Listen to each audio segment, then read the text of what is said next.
దేవుడు దయ చూపకపోతే ఏది కూడా సేఫెస్ట్ ప్లేస్ కాదు, ఏది భద్రత కలిగిన స్థలం కాదు. కొంతమంది అనుకుంటారు అక్కడ వచ్చినాయి కానీ మాకు రావని. ఏమో వాళ్ళు అనుకున్నారా అలా జరుగుతుందని? అది మొదటి విషయం. ఏ ప్రదేశము భద్రతతో కూడింది కాదు. దేవుడు దయ చూపినంత వరకే ఎక్కడున్నా మనకు భద్రత.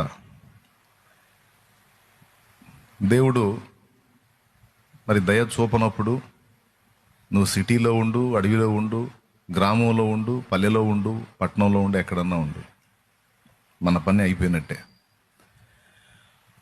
ఎందుకు ఇలా చేశాడు దేవుడు, అలా ఎందుకు చేశాడని దేవుణ్ణి ప్రశ్నించేదానికి లేదు.